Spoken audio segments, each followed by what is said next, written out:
Hey everybody. Hi folks. Barbara Hutson with us tonight. Good to have everybody with us. There's Vonna there in the middle. Barbara on the right as you look at it. Hi Barbara. You have to unmute yourself though, Barbara. I did. I thought I Oh, did. there you are. Yep. Oh, good. Got it. Oh, good. Yay. So very kind of you to join us tonight when we kick off the Hannah Longstreth Stitch Along. Thank you for doing that. Oh, it's my pleasure. Love being with y'all. We appreciate it. So it's an exciting night for us to get started on Hannah Longstreth after we've talked about it forever. So Barbara kind enough to join us and give us a little history behind the sampler. And actually, I'm just going to go right to the pictures, Barbara, because Barbara sent some pictures. Okay. I did.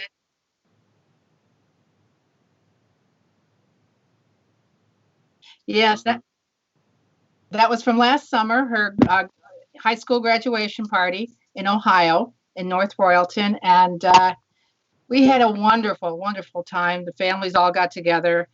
And Hannah, if you've got your sampler chart pack with you, I tell you that she lived her first vital months in an incubator. She was a preemie. And so I don't know if that has anything to do with her wanting to become a doctor. Her mother is a psychologist, and we don't have any other immediate people, doctors in the family, but she definitely wants to be a doctor. And so we're 100% of the proceeds of this chart will go to her education fund. Right now, she's doing classes probably from home, like everybody else, and we're very proud of her. She's a great student. She's a great gal, very pretty, if I do say so.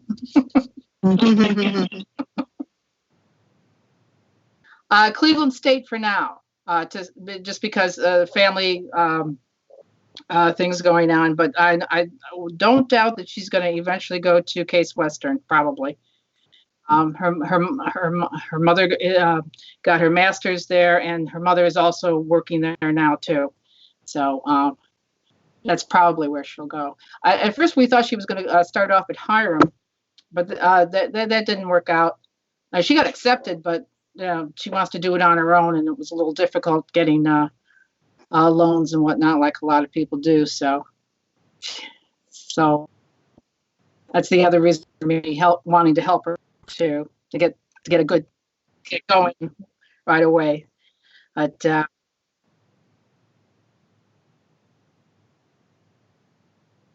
well, and it's to date, it's only been a couple months since this has been out, and I've been able to raise over $5,000 for her education fund. So thank you, everybody, for wanting to stitch her and help my Hannah out too. So you're all part of it. Yeah, it's all part of the history of the sampler and our Hannah today. And yeah, it's terrific. It really is. Thank you so much. So.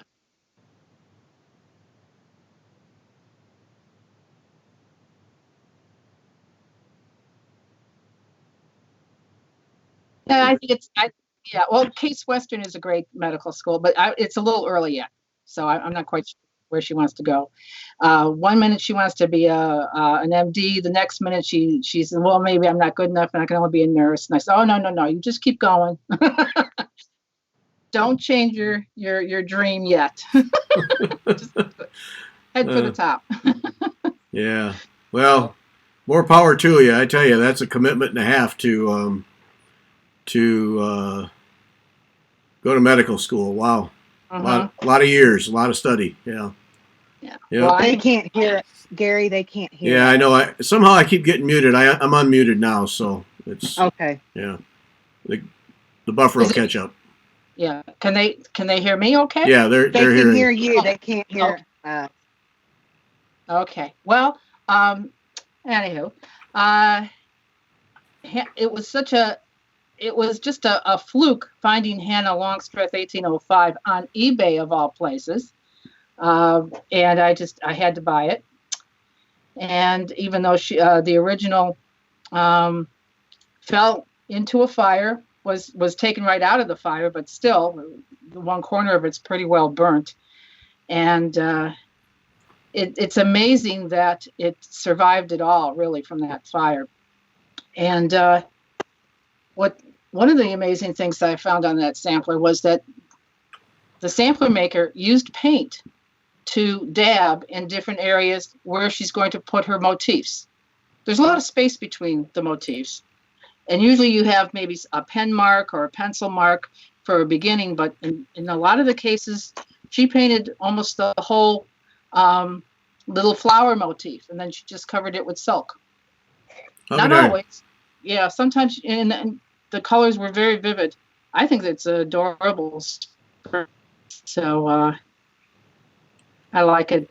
So then you were able then, you had the paint, so you had a big help with getting the colors right then. Oh yeah, I usually try. I always take the colors from the back, and this color palette was different than most of the Quakers I've done before, because they fade on both the front and the back, because when you're on a wooden board, sometimes that just sucks the life out of the silks and the linen, and it turns and stains and whatnot. So you're not always lucky enough to find something that has those vivid colors still from 1805.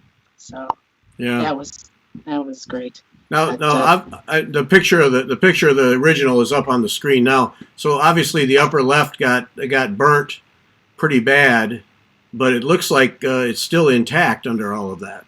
It is still intact, and I was surprised I was able to chart the motifs. There were a couple spots where it was burnt, but there was obvious that the linen had been stitched. And you could see the mirror image in some cases, and I could also find out how imperfect some of the motifs were too. So I always make the same idiosyncrasies yeah. That the little girl has done too, as close to the original as possible. Yeah. So that was great. In the bottom right corner, then it's a little darker. Is that water or? Believe it or not, the person who saved the sampler after it fell into the fire and a corner of the glass broke, they moved the glass around, and that's why the other corner is dirty, because they changed it around. Very strange. So there were a couple spots in the as you can see in the border that I just took for granted.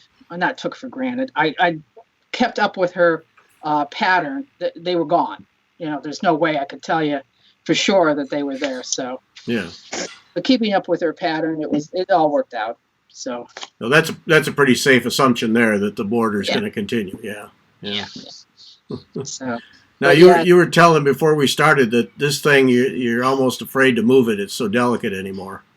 It is. It was very dried out, and when I first got it, it went into my freezer for a couple of weeks to get rid of any bugs, to let that die, and then because it was so dry and so brittle, kept it in on a tray. And I've got a very large bathroom, and I put up a table, and every time we took a shower, a little bit of moisture would come back to it.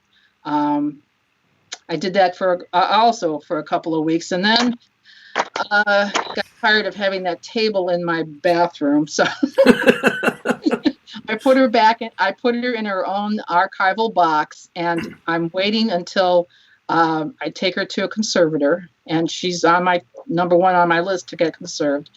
And then I will maybe bring her back into the bathroom for a couple of weeks to try to get a little bit more moisture in her, just to bring the linen threads up a little bit, so it's a little bit easier to handle, because I don't want to handle it too much. When I charted her, I actually put her between two pieces of not regular plexiglass, but a very new special kind of plexiglass, and I would hold it together. And hold in my hand. I had little clamps on it, but not too tight. As I was charting, I wasn't touching the sampler at all. So I was Okay. just touching the plexiglass. So then I would take it, I wouldn't leave it in that. I would put it back in an archival box every time I was done working on her. But I try not to touch the samplers too much if I can. Yeah. Other times I've got it in my hand. Right. Just depends. Now, Not too- based on your experience, will the conservator be able to stabilize the thing? Yeah. Oh, yeah. Yeah. They do a fabulous job. Yeah, they'll be great. Yeah. Use the same conservator every time? Well, no, because a couple of them have gone out of business. So, Oh. yeah, there's a couple.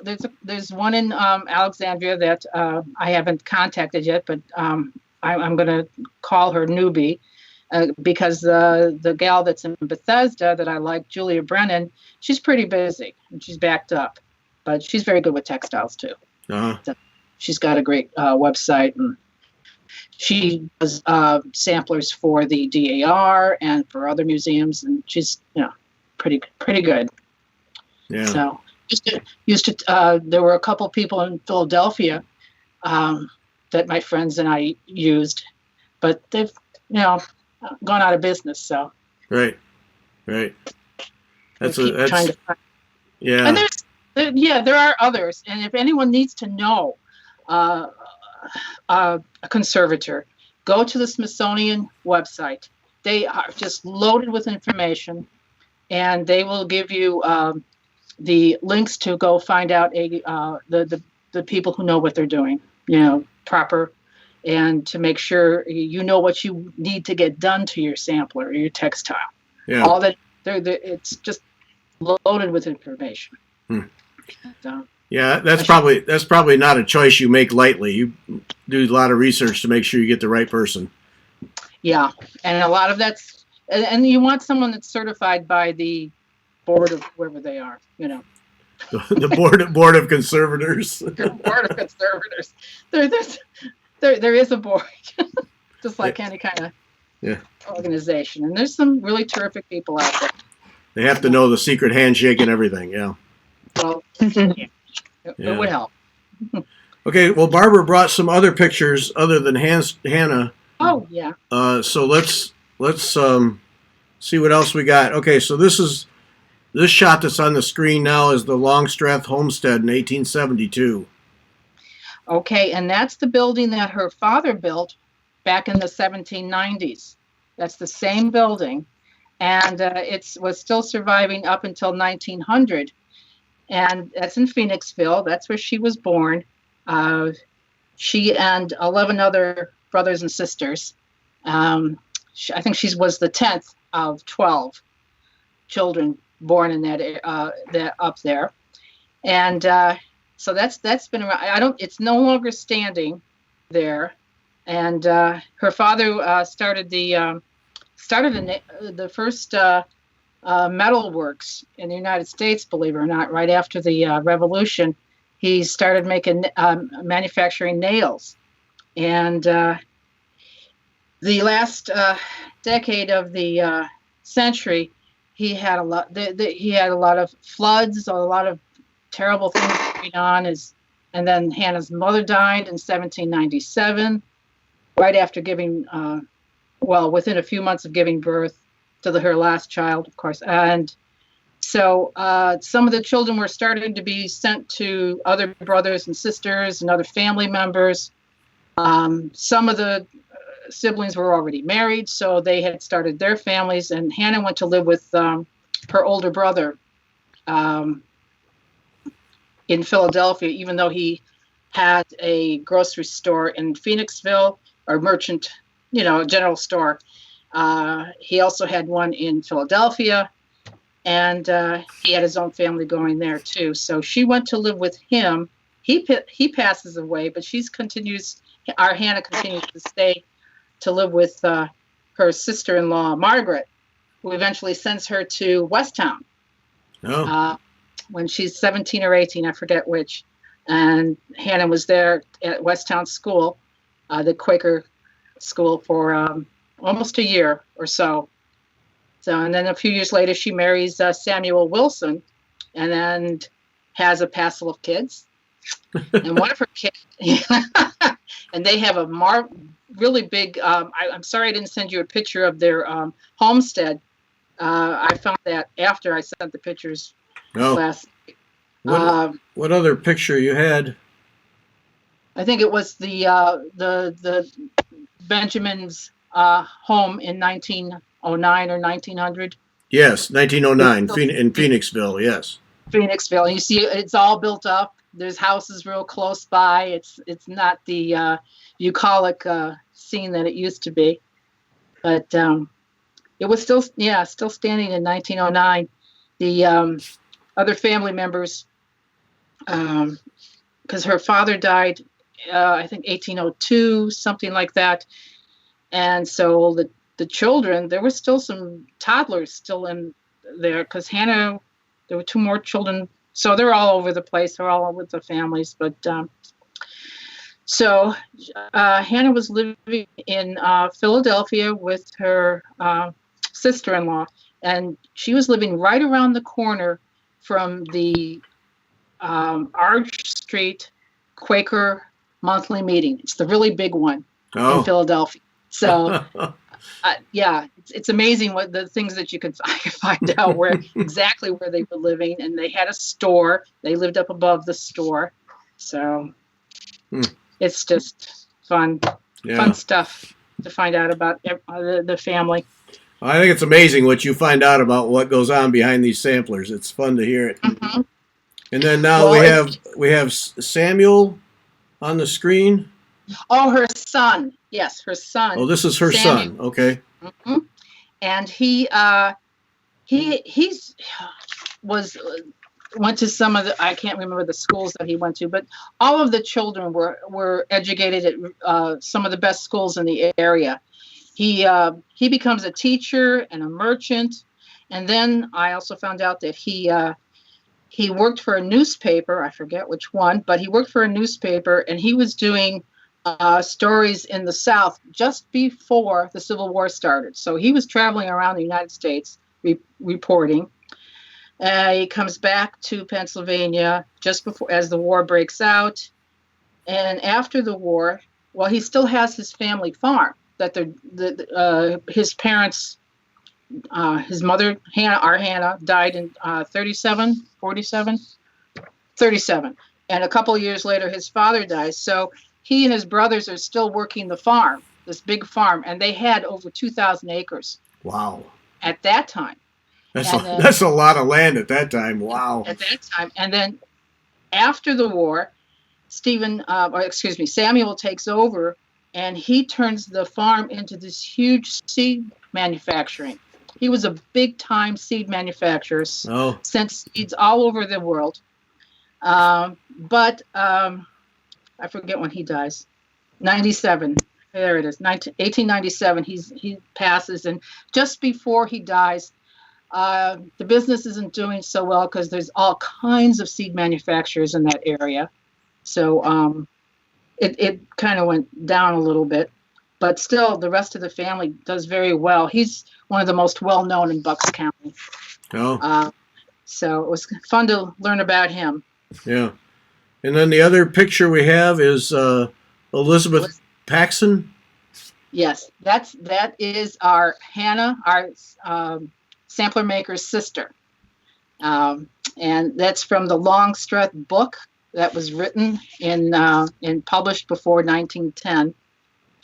So those are family photos that were in that book, and it's online, and I was able to share that with you. I also had another picture of another sister, Rebecca, but I forgot to send that to you. Sorry. Yeah, that's okay. It's just too bad there's no photo or painting of Hannah. That's a shame. Haven't come across that. I keep looking. You'll find something. I'm confident of that. So what is the lineage then to our modern day Hannah? Well, Hannah, the sampler maker, Hannah is a descendant. Her grandfather was Bartholomew, and Bartholomew had a brother. He actually had three brothers that came. They all came to the United States in Bucks County area at the same time. One of the other brothers didn't stay in the Philadelphia area. He traveled into an area that we know affectionately in this area as Breezewood, which is Route 76. And it's a big exchange here to get to come to Baltimore and Washington, D.C. if you're ever on I-76. So that area of Breezewood, they were there for a couple of decades. And they didn't stay there very long because the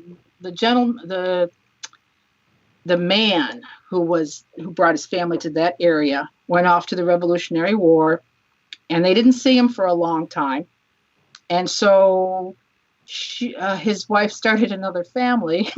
Oh my! another guy, and then all of a sudden, Mr. Longstreth comes back, and it's amazing what I learned. Mr. Longstreth comes back, and he's a war hero, and the town there just has statues to him and everything. But he obviously had probably what they called at the time shell shock or post-traumatic stress or whatever, very serious problem. But he did not want anything to do with his family other than see them for a little bit, and then he just stayed in their old cabin. And she decided, with her new husband and her children, all her children were Longstreths, they moved to Ohio, and that's where Hannah's people, my Hannah, lived for 3 generations, and then they moved to Cleveland area. And that's when my niece married Larry Longstreth in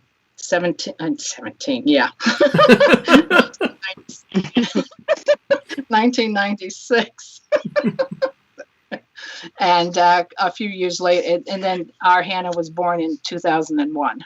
Oh, okay. So I know that's a little iffy there, but there's a lot of names to go through to find that. And I actually had to go from Hannah's father, Larry, and go backwards.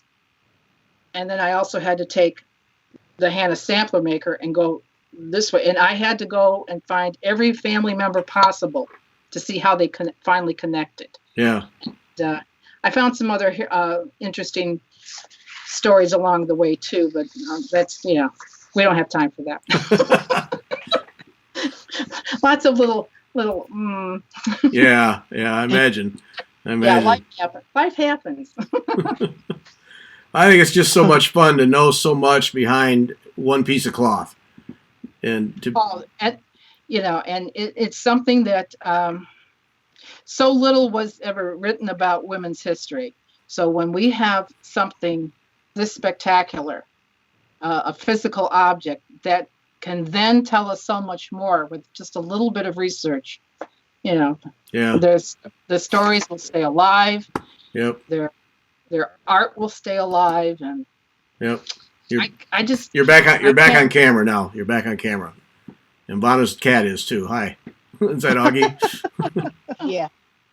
So. Yeah, well, but that's the thing is the history of women, to be able to have that much and piece it together, and be able to tell a story.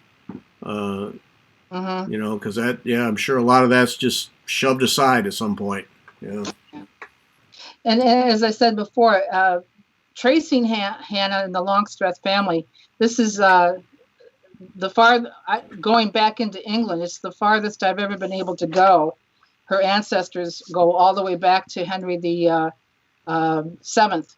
Oh. The War of the Roses. So yeah, her ancestor did some very good deeds for Henry the Seventh, and something about saving the Queen or protecting the Queen.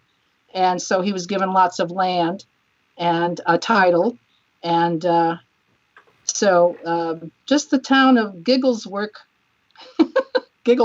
that's what it's called. Just makes me giggle too. But it's fun. I have a good time. Yep, that's terrific. So, all right, before you go now, what is that sampler behind you? Oh, a different kind of Quaker sampler. I'm going to do you want me to bring it closer? Sure. Yep, let's see it. Okay.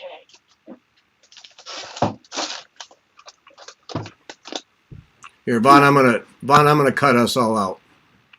Okay. Just a second, Barbara. Let me get so it's all you. Okay. Okay, now there you go. Okay. All right. You can see the bottom Yep. in the center or not? Yeah. Mm-hmm. Yep. Okay. That's a nice, wonderful Quaker motif. She's done an extract in the center, even though it doesn't have a border. We've got some, but the rest of this is almost all Berlin work motifs. And I really can't wait to cut my teeth on it and see all the wonderful colors in the back. Have you had it apart yet? No, not yet. It's in this unfortunate frame. I say unfortunate because it really doesn't go together, in my opinion. It's a little too much for the, well, maybe not. I guess it's okay. But it won't be going back in it. Yeah, I got that message. So is that where did you get that at auction or? Yes, an online auction, pretty sure. Her name is Mary Dunn. It's 1829. And then I've got a GD twice on the bottom, initials inside the little motif. So are you able to see that okay or not? Yeah, we're seeing it pretty well. I mean, you're getting some reflection off the glass, which is expected. So yeah. Yeah. No, we get the idea. Yeah.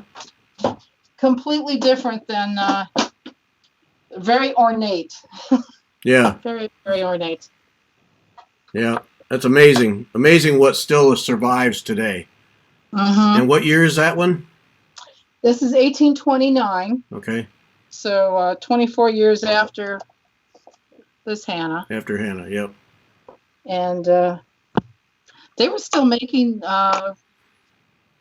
like the ones like Hannah Longstreth for quite a few years, up until the 1830s for sure.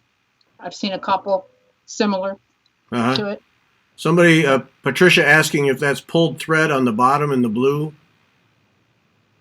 No pulled thread. It's all cross stitch. Okay. Yeah, it may look pulled because there's light thread in the center, but it's not. Yeah. Okay. There's the only other. There's a little bit of satin stitch in the stars and the leaves, and the rest of it's all cross stitch. Yeah. That's going to be a beautiful one, I can tell. Yeah. Yeah, it's gonna take a while. Yeah, that too. Yep. Yep, that too. Well, Barbara, thank you so much. Thanks for providing Hannah for us to stitch. And thank you. Once again, thanks for making time to talk to us. Sure appreciate it. You bet. Yep. All right.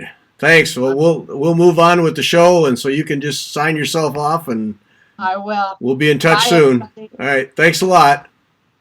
Bye. There we go. That was terrific. That was terrific. It was. Thank you, Barbara. Yay. Mm-hmm. It's pretty neat, all the stuff she learns, I'll tell you. Piece that all together. Yeah, it's pretty amazing. Yeah. Pretty amazing about having two families. Yeah. You know. He must be dead. No, he isn't. Uh-oh.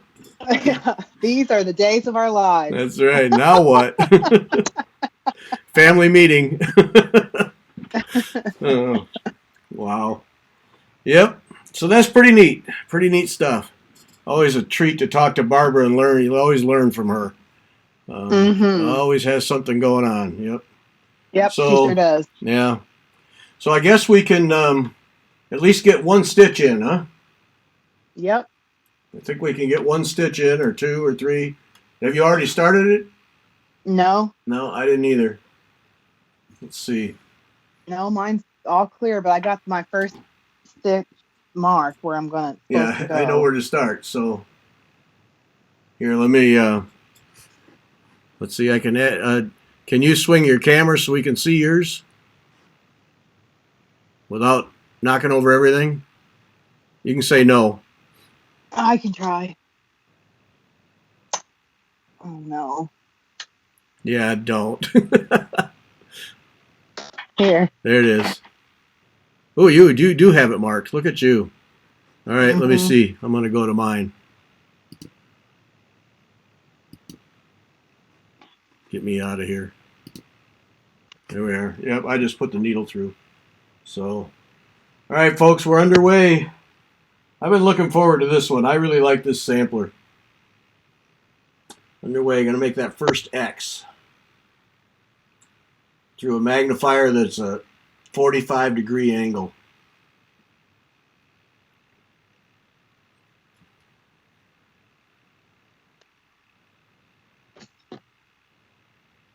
I'll do this, and then after we're done, then we tear it out and do it right. There we go.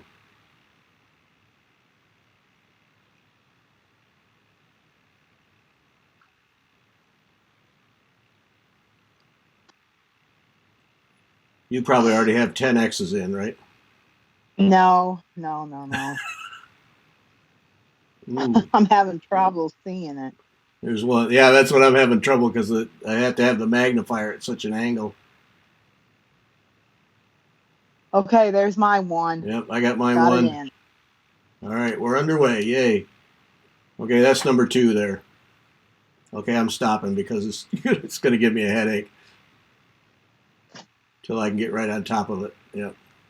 Ooh, that gold looks great. Did you start with the edge? Yeah.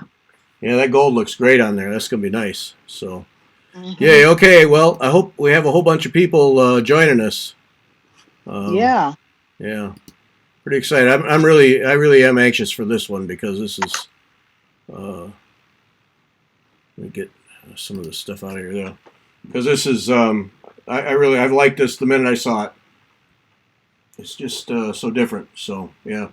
Yeah. So this is Kim. We both have 47. Where 40 is it? 46, I think. 45 count Jersey Cream Yeah. by Legacy Linen. Yep. 45 count. And it's then, what the model was stitched on, right? Right. Mm-hmm. Yeah. Yeah. Yeah. Somebody, while Barbara was talking, somebody asked where the original is. It's at Barbara's house. She In a box, it said. Yeah. Because beforehand we talked about her bringing it out so we could see it, but she just said it's just too delicate, it's too brittle, and she's afraid bad things will happen, so she doesn't like to move it at all until it can get conserved. So, but yeah, it's at the house, and then the model that she had at Nashville, that is at a store somewhere, I think. She doesn't have that. In Stitches, it wasn't it? In I think that's Alexandria, right. Yeah. Virginia. Yeah. Yes, Teal, we're both stitching on the Jersey Cream. Yep, using NPI silk. NPI silk right there. Yep. We are. Sandy P, her stuff is ordered. It'll get here. Then and this is the one we're going to use on Mother's Day too. Is Hannah to stitch? Yeah, so. if we don't have it done by then. Well, I thought about that. Yeah, for about a second I thought about that. It's like, yeah, no, not gonna happen. Not gonna happen. I'd like to have Somebody one. wants to see the sampler, so I'm just going to hold it up while you talk. Okay, yeah. It's kind of different here. I'm going to put that on full screen so that. Whoops, wrong way. There. So that it's different in that, like she said, that there's just these motifs just sitting out in the air. And they don't look like they're even any of them doesn't look too bad in terms of time to stitch it. Mm-hmm. But No, I don't think so either. And what I really like is that I'm going to show it just because so people that can see just quickly. I'm not going to hold it up there forever and ever. But look how nice and large the pattern is. Yeah. I was like, oh yeah, that's nice. Yep. So. Yeah. Nicely charted, yes.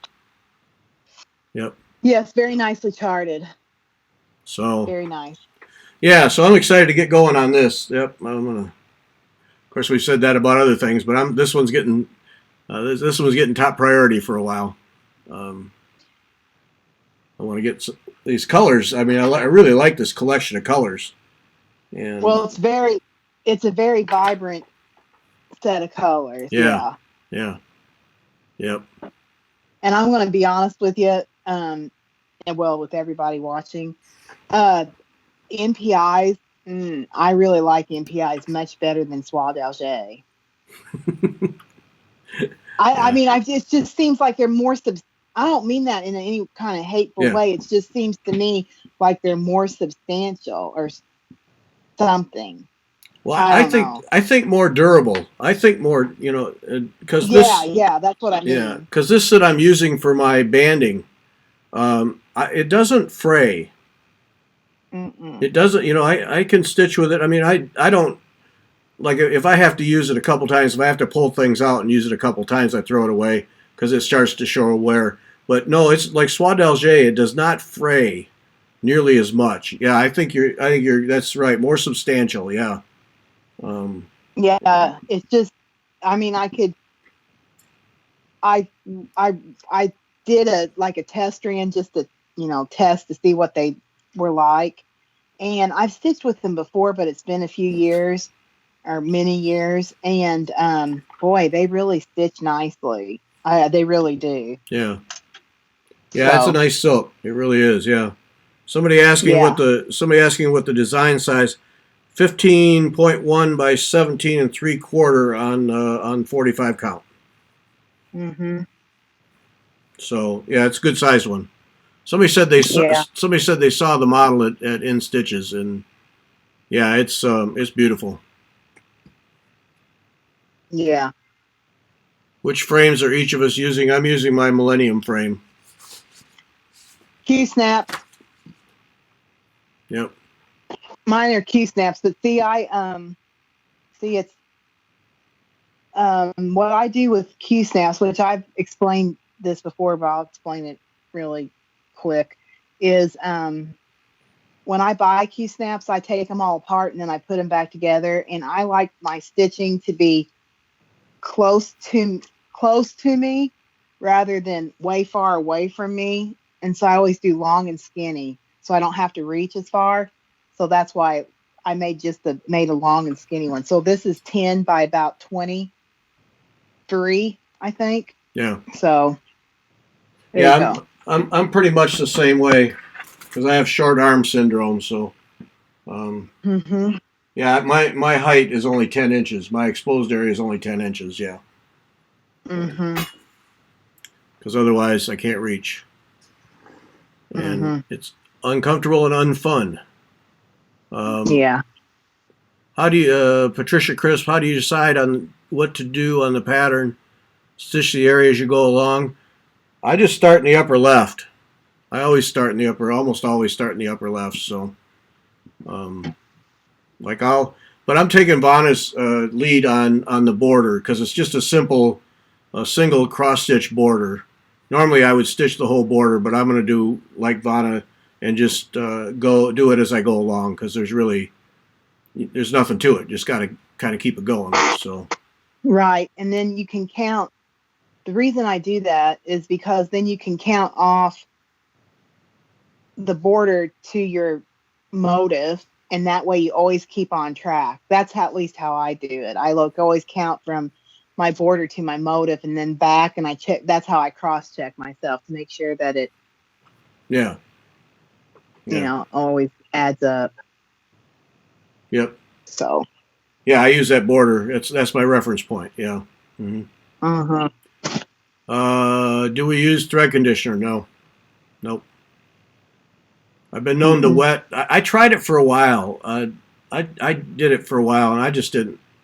Number one, I didn't see it made that much of a difference, and then I just didn't care for it. And it was just one more step, and I wasn't getting much out of it, so I just quit doing it. Silks, like on Silk Mori, the Kreinik stuff, I will wet that. I will use a damp sponge and wet that just to tame it a little bit. But no. And I have 2 or 3 thread conditioners here, and they'll probably never get used. Yeah, we do finish an area So yes, we will finish an area before. We're not one of those that uses one color and skips all over the No. pattern. He and I both finish and move. That's Right. how we work across the canvas. Yeah. Or I do, and I assume that's what you do too. When I scroll that thing up, what I've already stitched is all done. I don't have to go back and do anything. No, motif by motif all the way across. Yep. Plus, it's fun. It's fun to finish them. I like that that feeling of having it finished. So, right. Yeah.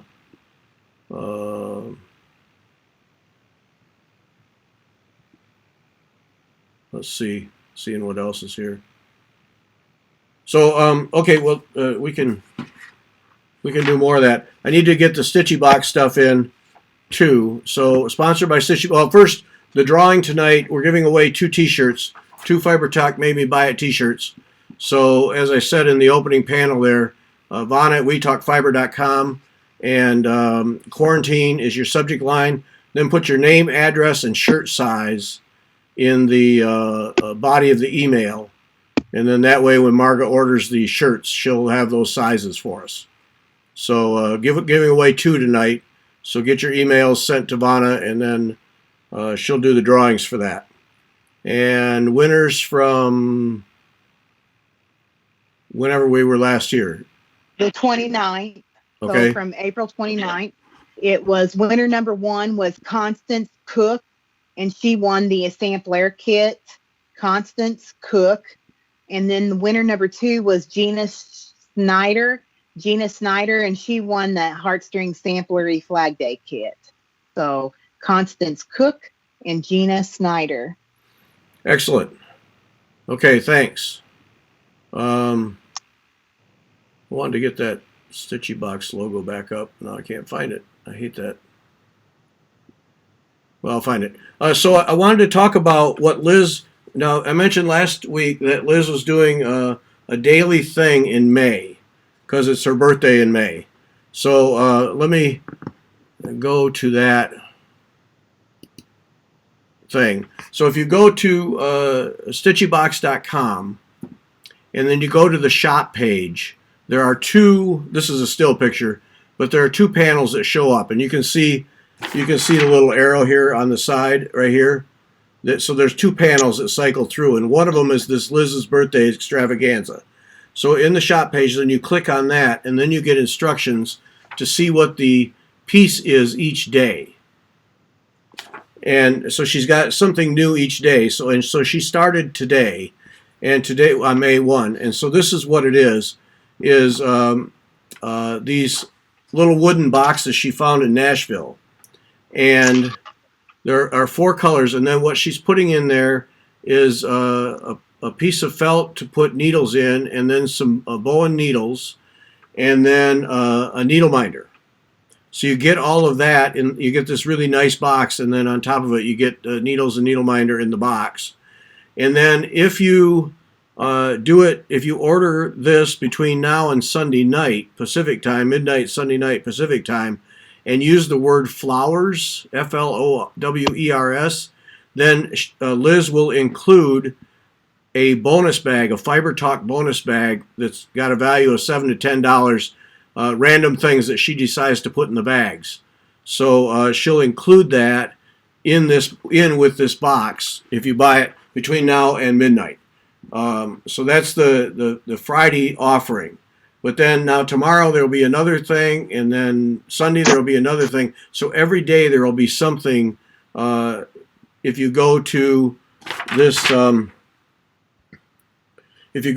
this photo here in the shop page, and then click on it, then there's something new every day. So train yourself in May to check every day and see, because I got to believe in 31 days there will be something you like. Maybe more than one something. So be sure and check that out. And then flowers, she's going to have a code or a code word every Friday night, so that the offering on that day you can get these Fiber Talk bonus bag.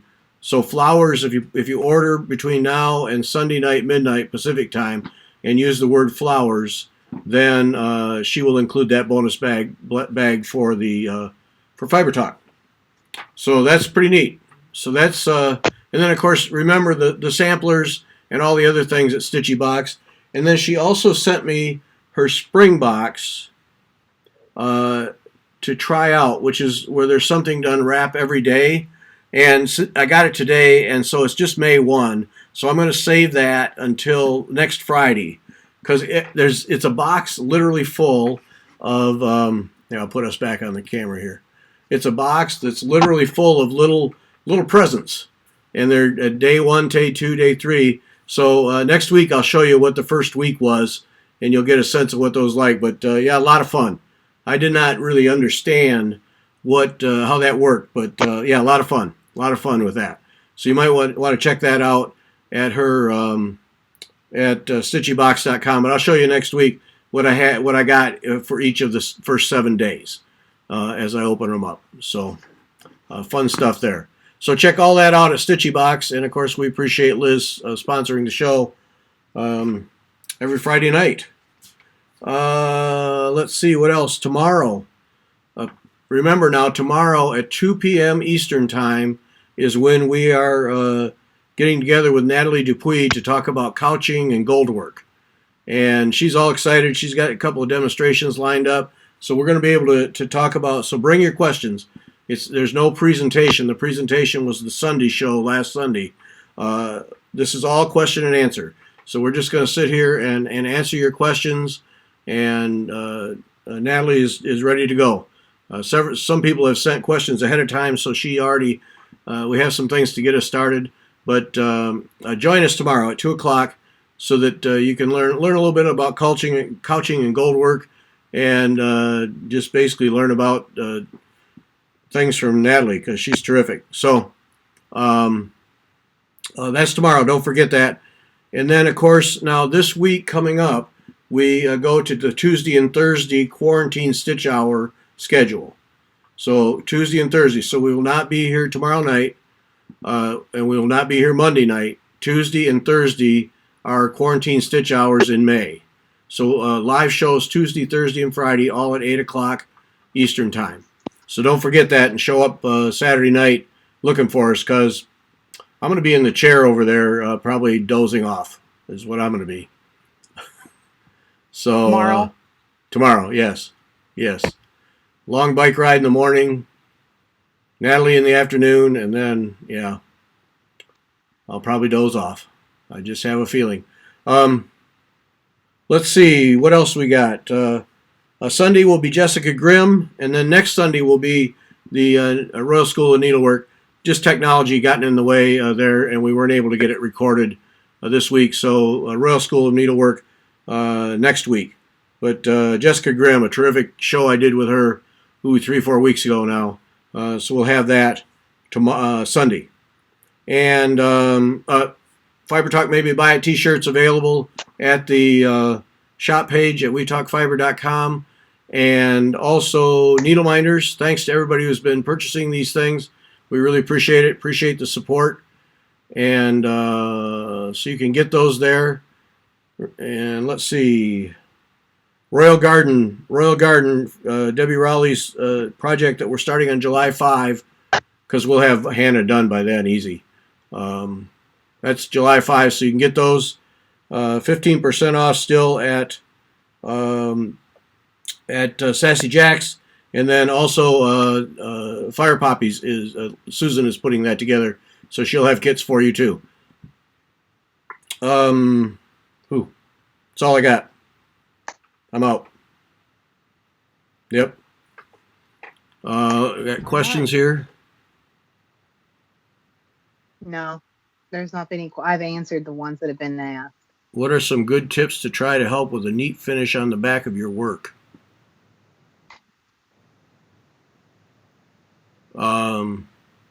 Stitch path. Figure out where you're going so you're not carrying your thread long distances. Like if I'm doing motifs, then I end off things. I don't carry them to the next motif. If I'm doing alphabets, I do each letter by itself. I'm always conscious of how far I'm carrying threads on the back, and that for me, that keeps it pretty neat. But you don't have to worry about that. That's just a choice you make. A lot of people don't care. Magnificent stitchers don't care what the back looks like. There's no extra points for a neat back. The only real rule is don't have on the back something that's going to make the front messed up. Because, yeah, I saw one a long time ago that it was dropped off to be framed, and I have no idea what they did with it, but the stitcher carried threads everywhere. I mean, just like long distances, several inches, and had such a bird's nest on the back that it was going to be a hill. Like when they put that thing on the board and stretched it, there was going to be a hill in the middle because she had carried things too far. And I don't know what they were ever going to do with that thing to make it look good in a frame. That's the extreme of what I've seen. But yeah, just don't carry threads a long way is a big part of it. Yeah. Yeah, but all the Bristol samplers that we saw last fall, they all carried threads Yeah, for they like sure do. humongous long ways. So Yeah. Yeah, those little girls, they didn't care, just wherever. no. So I can say from like when I've been judged and what I've learned from being judged, make sure that you, and always like when you get done like burying your thread underneath other stitches, make sure that you clip your thread close to the canvas and not on the end. So like if you you do a line of cross stitches and then you get to the end of your thread and you bury it back and pull it all the way through and then leave that tail or leave even a small tail, that, especially if you're stitching with dark thread on a light ground cloth, that shows through and they'll pick that up every time. I can't tell you how many comments I've had about that. So that's another thing. I think a pin stitch helps. Starting and ending with a pin stitch, or even just starting with a pin stitch, helps backs be more clean. I would definitely agree with the stitch path. I didn't think about that, as a concept before Gary talked about it, but that definitely helps. And I think that also, oh gosh, I had it in my head and now I can't think of it. Oh, I like to kind of finish my X's as I go. And I think that makes for a neater back too, but that might all be just my opinion and not really true science. So, but yeah, so that's all. I mean, and it's really something I wouldn't worry about too much. I would just enjoy the journey. Yeah. Yeah. Nobody. Yeah. Ruth, yeah, go ahead. No, that's all right. Go ahead. Ruth says, using your pin stitches for your starts, correct? Yes, but I use them for ending too. Yeah, for both actually. Yeah, and I start with a pin stitch, but I don't always end with a pin stitch. It kind of whatever strikes me at the moment. Yeah. Okay, and then Babsy 1316 says she can't find the birthday info on Stitchy Box. It's under. I just looked. Let me get back over there, and I'll tell you exactly which tab it's under. It is under Stitchy Box Store. Stitchy Box Store, which is the last tab. It has, if you scroll down, it has those boxes that are the supply shop. It says supply shop, and it has, that's where you can find her birthday stuff. And there's only one of those boxes left. And when I clicked in a while ago, there was 10 of them, I think, left. And now there's only one left. So, so get the box if you want the box, because it's almost gone. Somebody get that box. Well, So that didn't take long, did it? That's great. Those look like great little boxes too. The only box color left is black. There's only one black box. So get that box. Somebody run over there and get the box. It's still there. I'm going to refresh it until it's gone. It's still there. Oh, that's funny. Yeah. Her first day sold out. Yep. Yeah, that's good. Let's see. Oh, yeah, Tori, that was something I was going to mention. Thanks for mentioning that about neat backs, as it decreases your chances of snagging a carry or pushing through a carried thread. Yeah, that's it. If you carry threads great distances, 2-3 stitches, now you create a length of thread that can be snagged. And if I choose to do that, and I know it won't show under the show through the front, then I will weave that under the stitching on the back, so I don't have a length that can get snagged. Because, man, I tell you that I've had that. I learned that the hard way. Had one snag, and I had to stitch a whole bunch of stuff over again, and it was just being lazy, and so I just don't do that anymore. Yeah, I agree. Joe, that's a good question. I did not get that from Liz. Putting in the flowers, give it a try. Give it a try, and see, and she'll send me a correction at some point. If it doesn't work, it doesn't work. But no harm in putting in flowers. And if it does nothing for you, then what are you out but typing 6 letters? So give it a try. The boxes are sold out. All right. There you go, Liz. You're welcome. All boxes gone. All boxes gone. Susan got one. She got the last one. I don't know.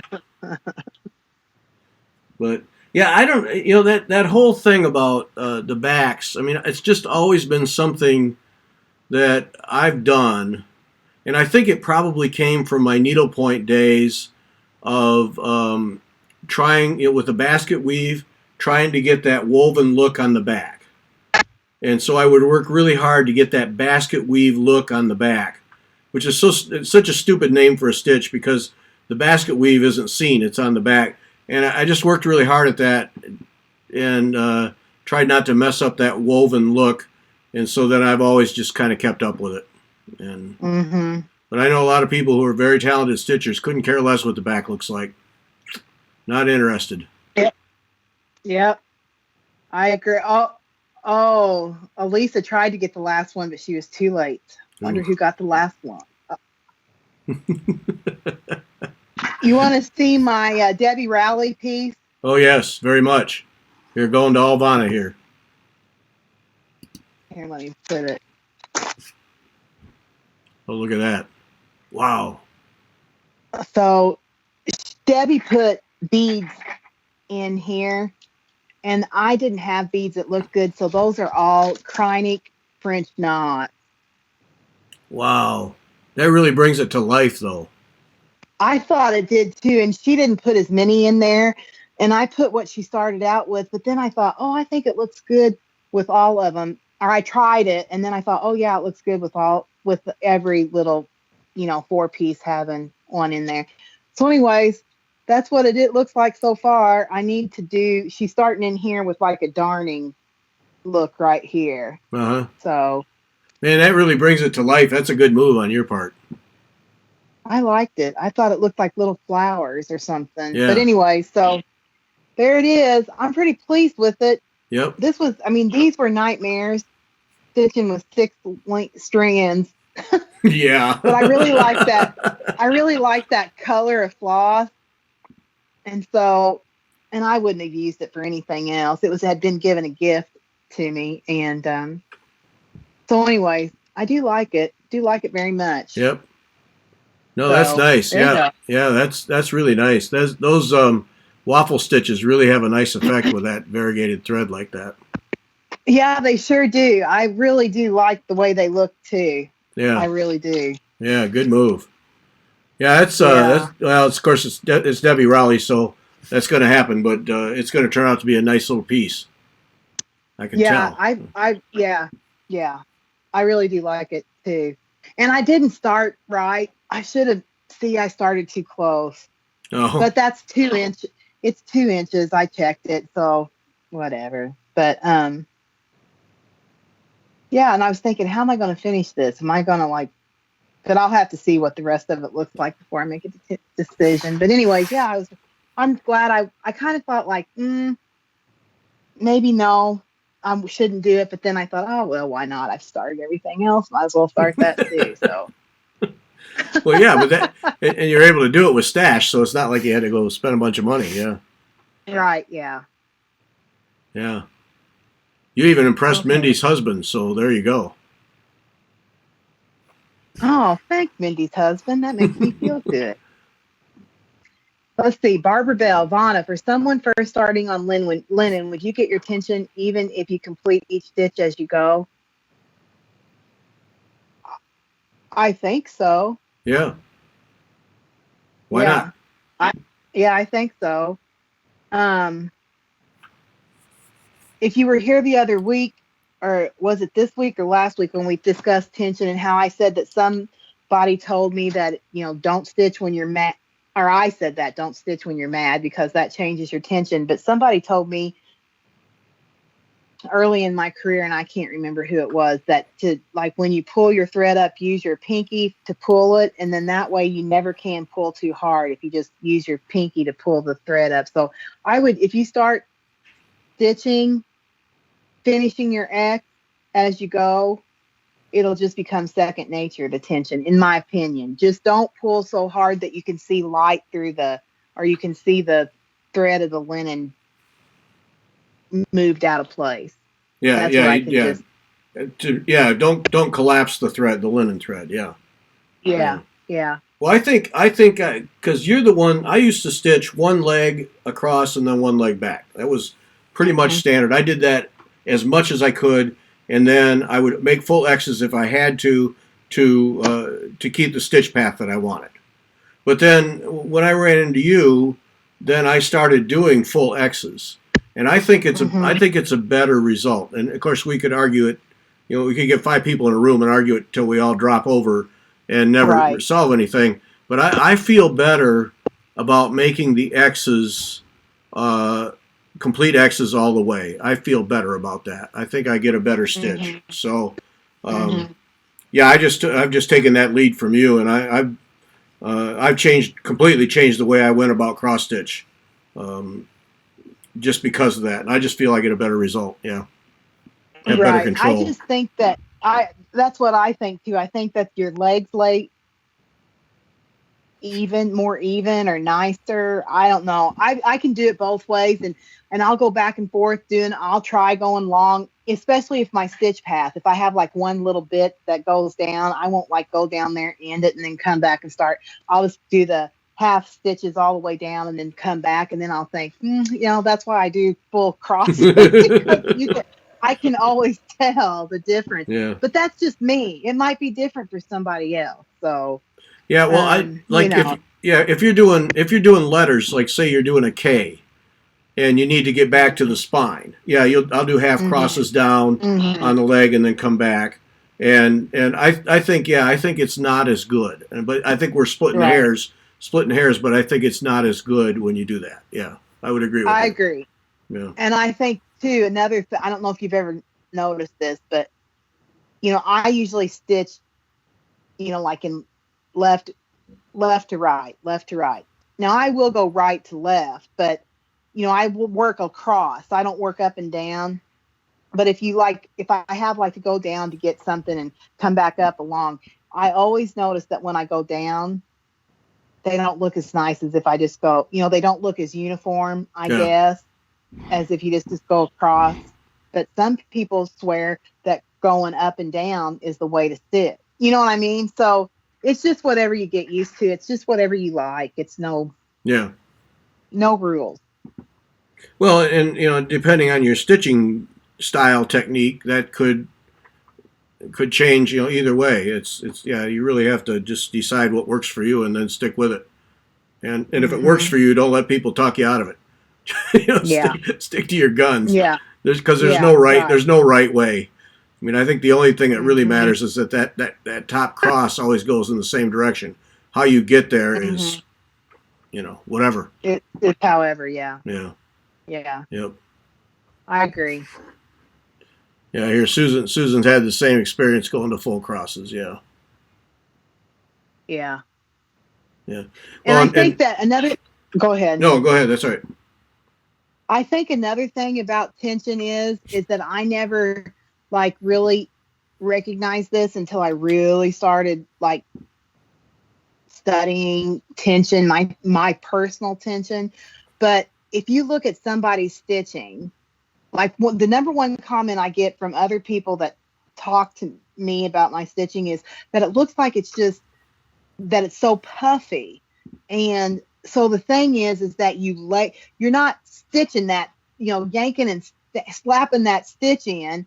What you're doing is you're laying it on the canvas, like you're smearing peanut butter on a piece of bread. That's how I think about it. I know that sounds crazy, but that's how I think about it. So when I lay my stitches, I don't like yank it down. I like lay it on there. And when you do it in that manner, your stitches look more full, first of all, because you're not creating stress on that thread and making it so taut that it lays flat. You're just like laying it on there, so they're more puffy and they're more full. I feel like the fibers aren't stretched, so they're puffier and full. And I've tried to explain that to other people when I'm at a retreat or something, and somebody will say, "Hey, tell me how you do this," or why does your stitches look like this? And that's from years and years and years, basically 14 years of like really being aware and getting dinged at the fair and stuff, which that has made me a better stitcher. Really, honestly, it has a better technical stitcher because I'm really aware of what I'm doing or how I'm laying pieces or whatever.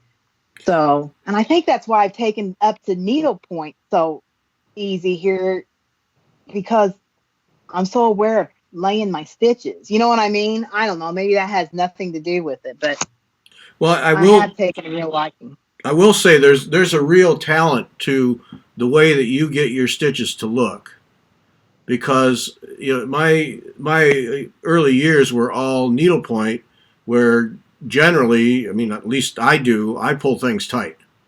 I like them nice and tight and snug, and so then when I get to cross stitch, then of course I want to carry that over, and I want to make them too tight, and I'm constantly reminding myself, quit pulling so hard. And then to get it to look like you do, which has a fullness, I've found that very difficult to do. I keep working at it, but I found that very difficult to achieve because I keep wanting to pull. And there's a middle ground in there between loose and sloppy and too tight. Yes. And you have that middle ground as a consistency. And I struggle to get that because I'm up and down all the time. Well, and I didn't just achieve that. It just didn't happen. I really have, like studied myself to get that. It wasn't like, I just born and that's how I've stitched. I mean, if you followed me at all and know my like saga of going to the fair and stuff, it's just that I've really, really, really paid attention, and you can just get that.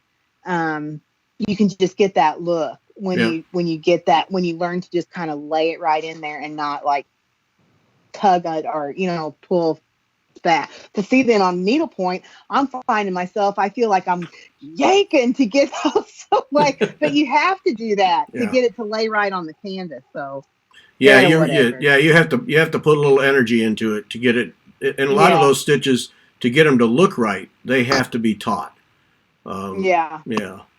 But then even there, you can go too far and you can start to distort the canvas. But it takes a pretty good tug to do that, though. That canvas doesn't give very well. Yep. Yeah. But no, I've worked hard to try and get it the way you do it, and I can do it, but to do it consistently, I've not gotten there yet. No. Right.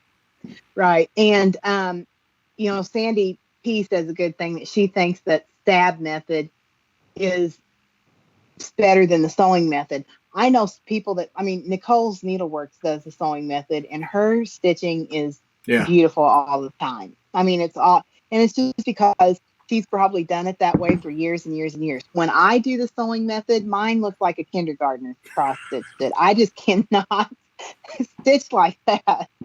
So, I mean, it's just all what you get used to, I think. I think there's, pros and cons to everything, and everybody has to find their own way of how to do it. And, you can talk about stuff to like what can, somebody thinks is good or bad or whatever. And you can take pieces and parts and make your own way. So, Yeah. But Mary Kramer also has a good point where she says taking anything for judging in fairs is good because it helps you grow. And that is true because it hurts you sometimes if they're like brutally honest. It kind of hurts your feelings sometimes, but honestly, that's the best thing that I've done for my stitching because I've really pushed myself to be what I consider the best I can be at cross stitch. And then now I'm taking it in other areas of my needlework life, and it's helped me everywhere because I think about it more, I guess. So. Yeah. Well, and I think Patricia just brings up, I can lay the stitch better on needlepoint, may be my problem, but I think that's also the fun challenge of switching techniques is it makes you learn to vary your tension according to the technique to get the right look. And for me, that's a fun part. Can I go from a needlepoint thing where I'm pulling things tightly, I'm doing a Jessica, and I don't want any one of those legs looking sloppy at all. They have to be rigid and straight. And then can I go back to 46 count linen with silk thread and get a nice puffy full stitch? And I think that's a fun challenge to go back and forth. Yeah. But then I look for those things. Yeah. Somebody wants to see some of my stitches here. So up close. Here, I'll go full. There you go. So yeah, see, they lift right off. See, they lift right off. I have so much trouble getting that. Look at that. Yeah. And see, like people say, oh, I can't stitch right with white. My white always looks like that. And it's not because I do anything different other than I pay attention to how my stitches lay. And I stitch with the point down and the eye up. But anyways, yeah, they do spring off the canvas or the ground cloth. Yep. So, but what you achieved there, it's like it's a complete different layer on top of the linen. Yes. Yeah, and I want it to look like that. That's how I want it to look. I don't know if that's the way it's supposed to look, but that's how I want it to look. So, but it gives some it gives some dimension where there isn't dimension. It's right. Yeah. Right. So anyways, and then somebody said earlier, does the texture of the linen change your tension? Yes, it does. Yeah. If it's a soft linen, you don't want to pull anywhere near as hard as what you would on a stiffer linen, and you lay it differently. So, yeah, there you go. That's what I can tell you. Yeah, and some linens to me are just so soft they're not worth stitching on. I just can't stand them. It's way too much trouble. Just way too much trouble. Yeah. Yeah. Is that 2/2? Yes, that is 2/2. Yes, Lisa, it is. It's 2/2 and the count is 28 count. I'm trying to use up some of my older stuff. Yep. Denise Henry, I have a video on YouTube that shows exactly what I mean. It's called Vonna's stitching technique or Vonna's way of stitching or something. And when I stitch, when I hold a needle, the point of the needle goes down through the canvas, and then I come up with the eye of the needle. So I never turn my needle. Therefore, the fibers never get twisted. I never have to hang it and let it untwist. I just go down and up, down and up. And people will say, oh, well, there's a twin pointed needle that way. Yes, there is, but you don't need that. And the twin pointed needle I have tried, and it shreds the floss, and I just don't like it. And that's why I've stitched for a long, long, long time. So there you go. BLT, the laying tool I recommend would be the best laying tool by Rainbow Gallery. Yep. It's the one I use the most of.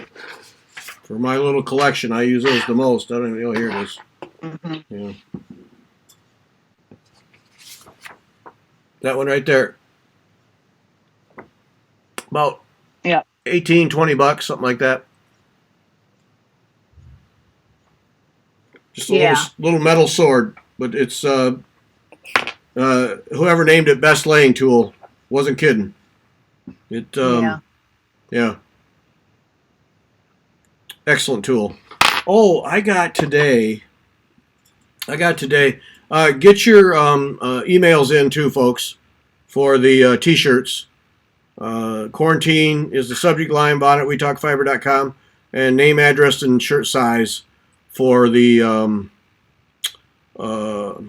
in the email body. So you got a shot at a T-shirt, or you could just go to the shop page at WeTalkFiber.com and purchase one. I wouldn't object to that. Got this today from Susan at the Poppies there. This is the little Bowen seam ripper,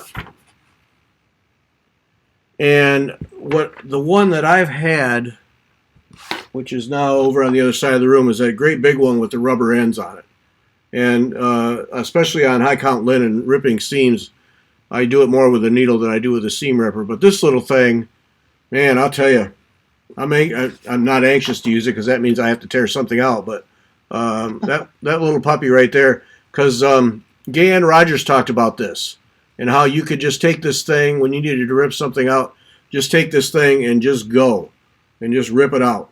And I can see why she liked that. So, and then it closes right up in a little dealie, because it's all of 2 inches long. That's all there is to it. But I'm excited about it. I just hope I don't have to use it anytime soon. So, yeah, best laying tool in that. Those are my, right there. Yep.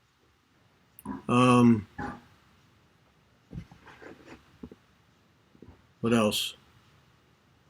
I hope people can work it into their schedule to join us tomorrow afternoon with Natalie. I'm looking forward to that conversation. I think it's going to be fun. And so join us, even if you have no interest in ever doing a couching stitch. You'll learn some history, and it'll just be something to learn. And if nothing else, when you get a project where you need to do some couching, you'll at least been exposed to it. But yeah, join us tomorrow at 2 o'clock Eastern. Should be fun. Live show. There's no presentation. Just going to answer questions. So bring lots of questions. That's the purpose. Vonna, you use a laying tool in cross stitch too?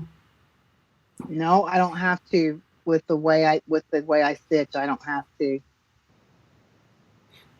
John and Vanessa, no, I'm not sending it to you. Sorry. No.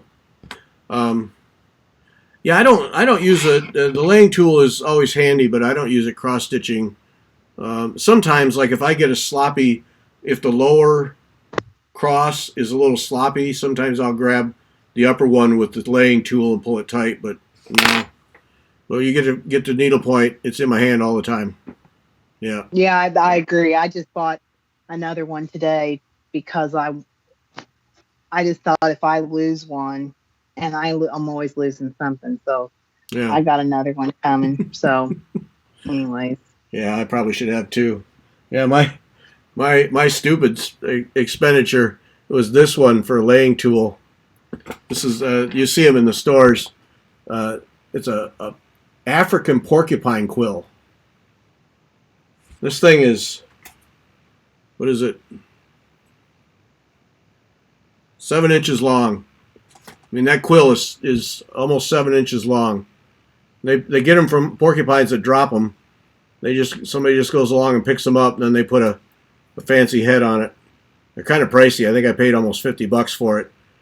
Never have used it. A couple times, didn't like it. Some people say it's fantastic because it's flexible a little bit, but nah, don't like it. Just don't. Then I've got a long wood one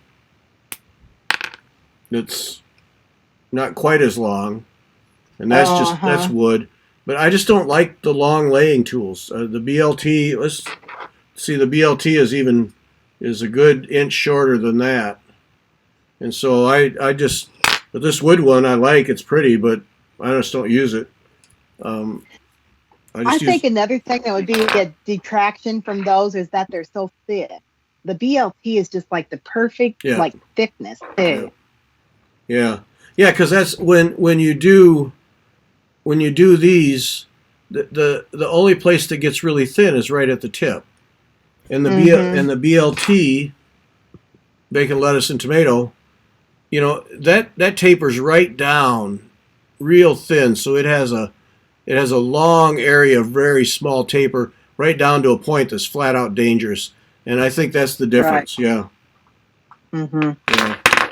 I agree. And see, this starts to have that. This starts to have that, but it's still not the same. And it's just so long. I just feel like I need to hold it like here to have control.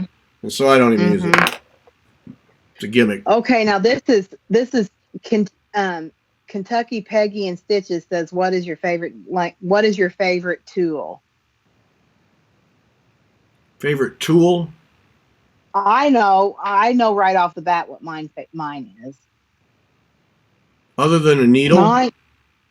Yeah. Okay, what is yours? Mine is, and you're going to laugh when I say this, and everybody's going to think that I'm like trying to sell these, but I'm not. The 2-inch Fiber Talk needle minder. I love those. I absolutely love those because I can just load up all of I use the small one for when I get done with the thread, and my big one I use, and I put 20 needles on there loaded up with thread, and I just I get done, ended my thread, put my used one in the small 1-inch needle minder, all my loaded thread ones on the 2-inch one. I love that. I'm not even kidding you. I am being completely serious. And I had a funny story. Is this week somebody kind of derogatorily left a comment on my Instagram, why do you need so many needles? And I wrote back, because, it's just more efficient stitching to have 20 loaded up, and then you get done with one, you put that needle down, and you pick up another one. You don't have to stop and figure out what your color is, because you've already looked at what your pattern is, and you're going to get to this color. And so you load them all up, and you just stitch, stitch, stitch, end, pull the next one, stitch, stitch, stitch, end. And that's how I stitch. It's more efficient. You go faster. And having that many loaded up, I think you agree with, because you've always done that too, right? Yep. Yeah, a lot of needles. A lot of needles. I load them up. You bet. Yep. Always have. Yeah. Because this is right here. I pulled that off a needlepoint project, and that's how many needles I have on the back. And I took one off, but I had 2 on the front. But I always have a bunch of needles going all the time. Always. Yep. Yeah. Yep. Yeah. So what's your favorite tool? I think it's probably the BLT. Yeah, which I just threw on the floor. Well, if I bent that, I'm going to be mad. Yeah, I think it's the BLT. Because to me it's for needlepoint that I just think that right after the needle, I can't do needlepoint without this thing. I just can't. I can't get the tension right. I can't control the threads, and especially if you're doing Jessica's or Walnettos or something, I need this thing working with the needle hand in hand. So I think that's probably it. Yeah. Yeah, because the rest of the stuff, like scissors, as long as they cut, really, whatever. Yeah, I'm not, some people are really scissors, really have a lot, have certain scissors. I don't care about that personally. No, and we both have plenty of fancy, expensive scissors, but as long as they cut, whatever. But without this laying tool, I can't function. You're right. Susan Castleman says, don't you lose track of colors if you have a lot of loaded needles? I don't, because I put them on different parts of my needle minder. And if I'm only stitching one motif, I'm concentrating on one motive, you can figure out what color goes where. And so I don't lose track of what my color numbers are. No, I don't either. Yep. Nope. All right. Holy smokes. Time flies. Okay, so we'll wrap this thing up. 2:00 p.m. Eastern time tomorrow. So does that mean, Gary, I have 5 needle minders loaded for your race? Oh, Oh, the lineup I'm going to have when we race Vonna. Oh, man, look out. Look out. Oh, I may have to build a rack. Yeah, it won't make any difference. So join us tomorrow afternoon, 2 o'clock Eastern. Jessica Grimm Sunday. Tuesday and Thursday are our live shows, quarantine live shows next week, Tuesday and Thursday. Vaughn and I will have the podcast Wednesday. We'll be back Friday night. And then next Sunday, believe it or not, a week from Sunday, the 10th, is our Mother's Day quarantine stitch hour or stitch quarters thing. So it starts noon Eastern time. There's like 500 people that have signed up to be eligible for prizes. So that's pretty good. And you go to wetalkfiber.com right at the top, and it shows you where to sign up for the so you're eligible for prizes. And then for those who don't know, the Mother's Day thing starts at noon. We're going to do a 15-minute show. Then Vaughn and I are going to race for 45 minutes, come back at the top of the hour, see how we did, have some prizes from Ellie and Katie, talk about our sponsors, and then go back and race for 45 more minutes and do it all afternoon till 4 o'clock Eastern time when we'll have a final thing, and we'll discover Vanna's done 4 motifs and I've done 1.5. And that's how it'll work. That's not true. So join us for that. Join us tomorrow. And now see, here we are at 3 thumbs down. Somebody hit thumbs down, quick. We need 4. We cannot have odd numbers. I'm just not commenting. We can't have odd numbers. It's just not it. And whoever it is doing them, just go watch something else. Just really.